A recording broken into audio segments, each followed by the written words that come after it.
بسم الله والصلاة والسلام على رسول الله وعلى آله وصحبه أجمعين. رب اشرح لي صدري ويسر لي أمري واحلل عقدة من لساني يفقهوا قولي. Inshallah, you guys are all doing well. We are on day 15 of Ramadan. I can't believe we're literally halfway here, and it's going by so fast. It's just a quick reminder to myself and to you.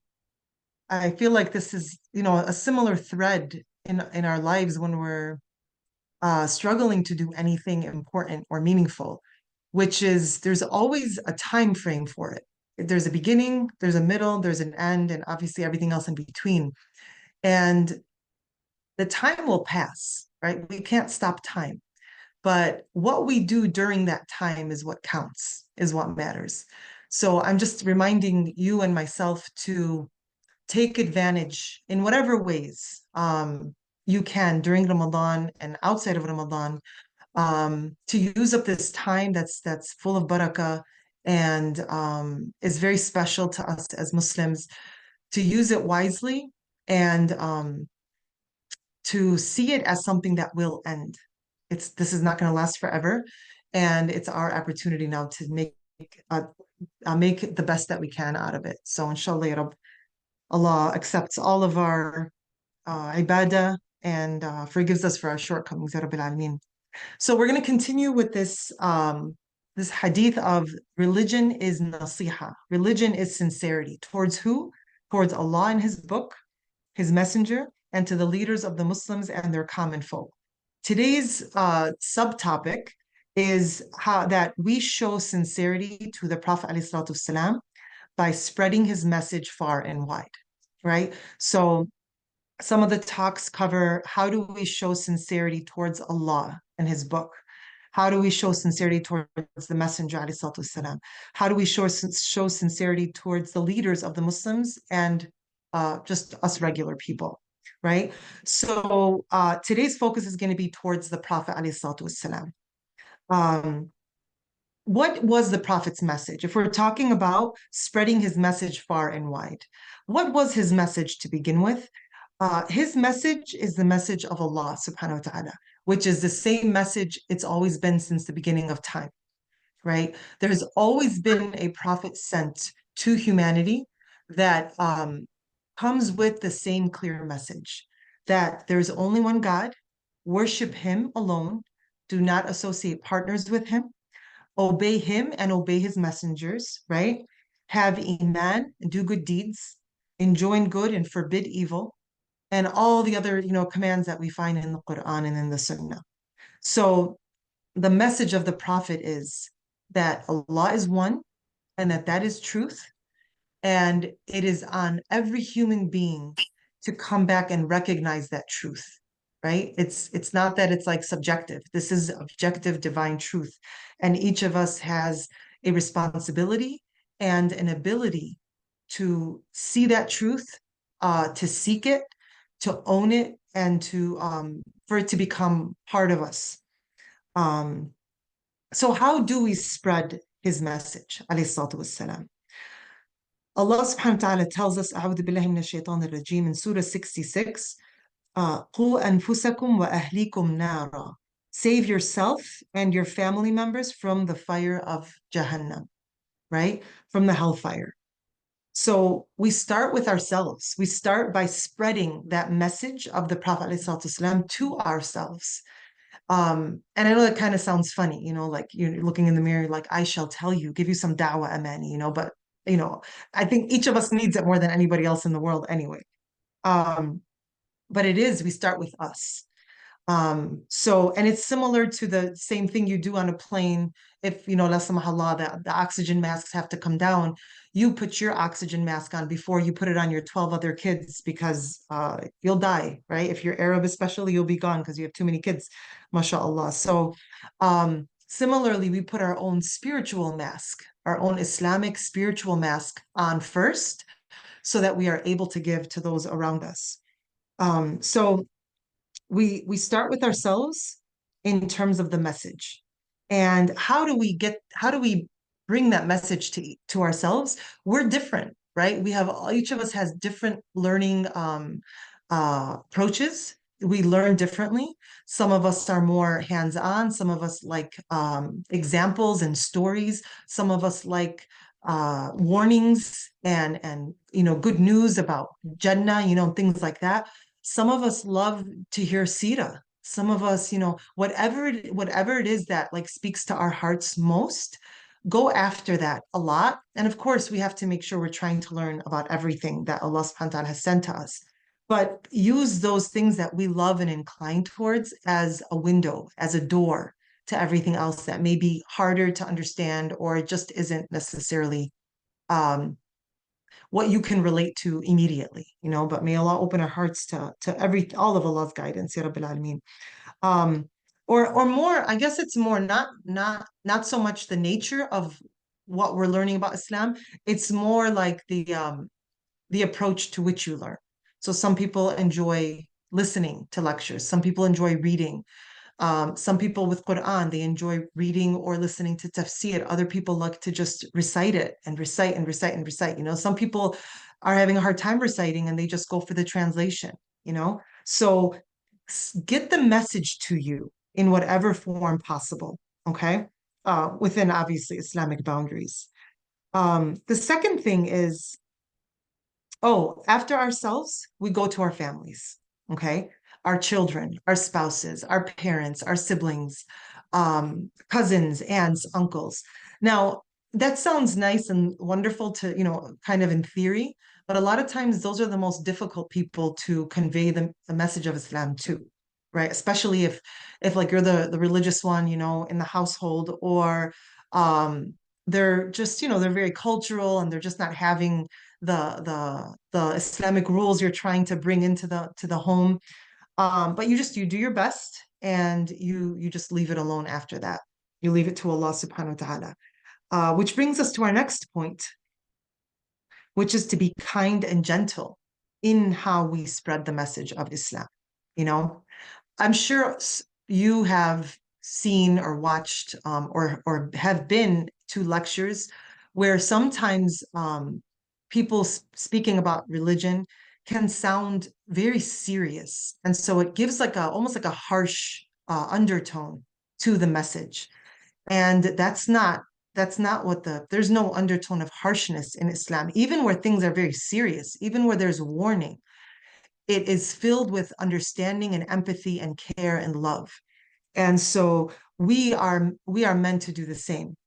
So the Prophet ﷺ, there are so many instances where he's so gentle in giving the message. We know the story about the man who urinates in the masjid, and the Sahaba want to like pounce on him. I was like, well, what are you doing, bro? And the Prophet ﷺ is like, leave him alone, let him finish. And then he gently, tells him that this is not the place for this, right? So we similarly need to be gentle enough with ourselves and strict enough at the same time, right? We don't want to be too easy with ourselves, but also not mean and putting ourselves down. We want to observe ourselves to see what we need to do better, what we need to do differently, and then take the steps to doing that, right? Um, and of course, I know I jumped to this before I completed after self and family. We give the message to our neighbors, our friends, our communities, and if we have access, which we do in different ways, to the world, right? Even posting something online or anything like that. So, um, when we convey the message of Islam, when we spread the Prophet ﷺ's message far and wide in these ways, we're starting in these small ways, and that's where it becomes a ripple effect, right? Because you may teach one little thing to somebody, and that person teaches it to somebody else, and so on and so forth. I met this woman, mashallah, she's just amazing. I met her like 2 days ago at an iftar, and she's on the verge of converting to Islam. May Allah complete her Islam and complete her conversion, Ya Rab, or reversion, and make her steadfast on this religion, Ya Rabbil Alameen, and enter her into the highest level of Jannah. But I was talking to her and I was like, what interested you in Islam to begin with? And she said, SubhanAllah, so she's probably in her 20s. And she said that her friend from fifth grade was the first one to introduce her to Islam. and her family was very nice, and she would ask questions all the time and things like that. And look how many years later she kind of lost connection with her friend and then found her again on Facebook a little bit here and there. And now they're friends again. And now she's literally just like a week or two away from officially converting, inshallah, ya Rab. So, and this is one of the ways to spread the message of Islam is just to be an example, right? To be the example of what a Muslim is. The Prophet, ﷺ, his prophethood was set up so that he could get the best response as a prophet from the people around him. What I mean by that is he was already known to be a Sadiq al-Amin, right? The honest and the trustworthy. So because he was already known to be this, it already set him up for people who were, open to accept Islam because they already knew this man, alayhi salatu wasalam, was a trustworthy person. So to Muhammad, just being the example, it could be enough for certain people. And by the way, by enough, it could be a seed that's planted that who knows when they're, 20 years later, 15 years later, 40 years later, that, after another positive experience with Islam, another positive experience, a few more, something builds up inside of them and Allah opens their hearts to guidance.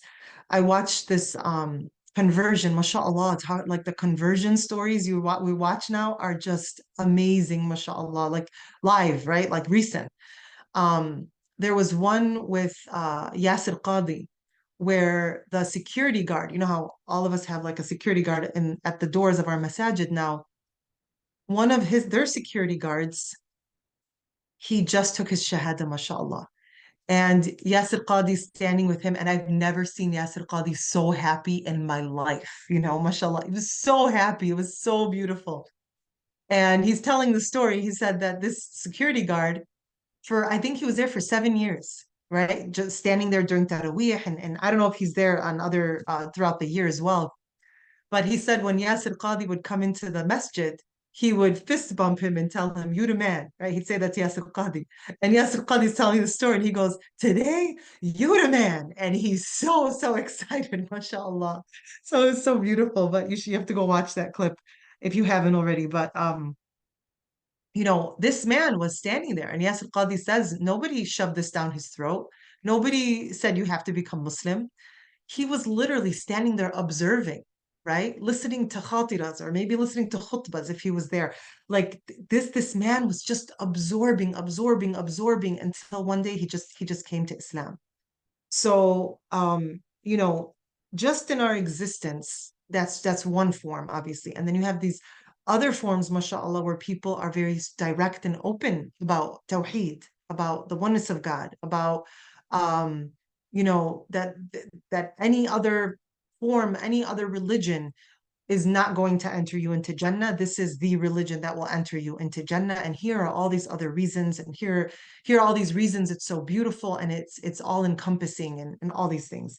So there's the direct sort of way to do it, which also needs to be done tactfully, respectfully, lovingly. I don't recommend these heated debates that happen. I'm sure it's produced some Muslims.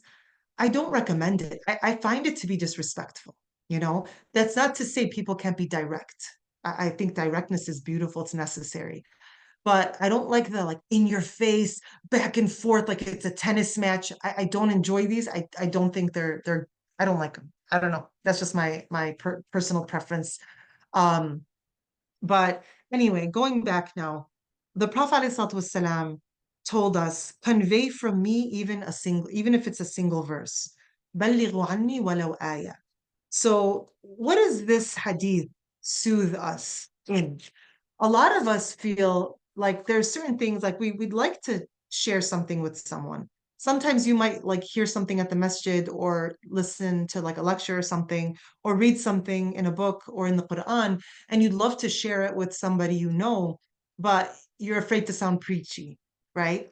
Or maybe you're afraid that you're thinking, let someone else with more knowledge talk to them. I don't know enough. Or you might be thinking, or shaitan is making you think, who are you to say anything with all your sins and all your bad habits? Look at you. You don't even pray, or you miss some prayers, or you just backbit somebody like 5 minutes ago. You're gonna go tell someone, give someone advice, about the message of Islam, right? Shaitan might also tell you you're just trying to look smart or like super religious or like show off, right? Um, Another thing that might come up in your mind is they probably already know this. So why would I tell them this, right? And the last one I want to share that something could pop up in our minds is my language skills are not so strong. I hear this one a lot from people who are not born and raised here, but English is their second language. They're like, oh, you guys do it. You guys are ashab al-lugha, right? Like the people who have like the American accent or the language of the country, which I understand that what they're basically pointing at is like people being able to relate to you, right? But my whole life, my entire childhood and teenage years, all my Islam, 99% of it was taught by immigrants, right? The only person I learned from who was not an immigrant and not even Arab was like Hamza Yusuf back in the day, right? That's it. And then Suhaib Webb probably. And that's like when I was younger. Of course, now there's a lot of shuyukh and teachers who are born and raised here and whatever, but I think it's a disservice to ourselves to feel like I can't relate to that person, they have an accent. Or I don't want to send my kid to that's because that person has an accent. I think it's important for us to make sure that our children and ourselves, we're able to learn from anybody, right? There are so many people with accents in English who I feel I can relate to 100% because it's a mindset, right? It's more about the mindset. And then if there are some cultural differences in terms of, the language, the way the language is being expressed, I want to take it upon myself to fill in those gaps, but I don't want to lose out. First of all, my mom is an immigrant and I learned my foundational Islam from her, right? Siraj, right? She was our foundation in the masjid, right? She had the Mu'mina Youth Club for us when literally there were barely any programs in English. I don't think almost none, not like now at all. And I remember, not to like I think when I was in high school, I remember that's when Sheikh Kifah had his English dars, his English class at Mosque Foundation. I don't know. Some of you guys remember that or went to those desks, please like raise your hand. I just want to see if anybody remembers those. And Sheikh Kifah has an accent, but those classes, they filled my heart, right? They filled my mind with knowledge and they filled my heart with this spiritual energy and this spiritual just fulfillment. It was amazing. So these these different excuses or thoughts that shaitan puts in our head that you don't know enough, let someone else do it. We need to say, do I know a little bit? And if I know just a little bit, what's a little bit? Even an ayah, right? That's not my words, that's the Prophet's words. He's saying even an ayah is enough, right? If you know Qul huwa Allahu ahad, say he is Allah one, right? That's the only thing you know. The rest you don't even know what it means. But like that means Allah is one. Say that Allah is one. And someone asks you a question, and that you can pull that ayah out and explain it if it makes sense. Like if that's going to help, help them understand something, right? If you know a hadith, إنما الأعمال بالنيات, that deeds are but by intentions, right? That they are counted for us based on our intentions, and you can explain that to your son or your daughter, when you come home, or your husband or your wife, or a friend, or like a family member who's not Muslim, like, oh, I came across this saying of our Prophet, peace be upon him, and this is what he says, and I just find it very beautiful because blah blah blah. Give your own reflection. And why give your own reflection? Because what do we do as Muslims when it comes to spreading the message of Islam? We invite people to Islam. We invite them. And when you invite someone, they have the option of accepting the invitation or rejecting it. And we don't take it personally, right? The Prophet ﷺ didn't take it personally that people rejected Islam. He was worried about them. He didn't take it personally. So Allah subhanahu wa ta'ala tells us in Surah 41, um, and then stand firm and invite men, humans, to Allah's Islamic monotheism, right? Um, so it's an invitation. So if we're inviting, right, we can invite in however whatever form we know. Now it is there's a balance here because that same hadith that says "Ballighu anni walau ayah," the last part of that hadith says, "Whoever deliberately lies about me, let him take his seat in hellfire." Yamma, right? That's scary. So if someone you don't want to make up stuff to fill in the blanks, you're like, oh my God, I already started this hadith. Now I got to make sure I look like I know what I'm talking about. We don't want to fill in the blanks. So that's when I don't know pops up. You pull out the I don't know card. We should have like an infinite number of I don't know cards that we keep pulling out, to save everybody, including first ourselves. So we have to balance out sharing what we know with saying, I don't know when we don't know. And, oh, I don't know. And then if you can help find a resource, whether it's a person or something they could read or watch, then by all means do that because you know that, right? You know a resource. So again, it's like, what do I know? Let me help, right? And subhanAllah, there's so much benefit to teaching, right? To teaching what we know solidifies not only what we know, but how we embody that knowledge, right? Because Islam is all about knowledge, but knowledge in action, right? What do we do with that knowledge? So when we teach others, it not only reminds them or teaches them something new, but it also reminds us as well, because we always need the reminder. Which brings us again back to this idea of I'm not going to tell them this, they probably already know. Even if they know, Allah says, وَذَكِّرْ فَإِنَّ الذِّكْرَ تَنْفَعُ الْمُؤْمِنِينَ. But continue to remind, for certainly reminders benefit the believers, right? Don't deprive people being reminded of something that will benefit them. Um, and if you are struggling with your intention in wanting to teach something, if it feels like I think I'm just showing off, I think I'm just trying to look smart, do it anyway and work on your intention at the same time. Ya Allah, I know I'm doing this and it's the intention is mixed between pleasing you and feeling this ego part of me wants the attention. Please forgive me for that and help me to correct it, Ya Rabbil Alameen. But just do it. Sort of go forward with it. Um, and if you are hesitant to share knowledge because you think, who am I to say anything? I sin a lot and I have all these mistakes and I'm so imperfect. If that was the case, none of us would ever say anything, right? None of us. So we're all in the same boat, So may Allah help us, Ya Rab, to convey the message of the Prophet ﷺ in the best manner. May Allah increase us in knowledge that will help shape our iman and shape our actions and help us to teach others so that that will help them as well. And we will hopefully, inshallah, be rewarded for their good deeds as well. سبحانك اللهم وبحمدك نشهد أن لا إله إلا أنت نستغفرك ونتوب إليك والعصر إن الإنسان لفي خسر إلا الذين آمنوا وعملوا الصالحات وتواصوا بالحق وتواصوا بالصبر آمين يا رب العالمين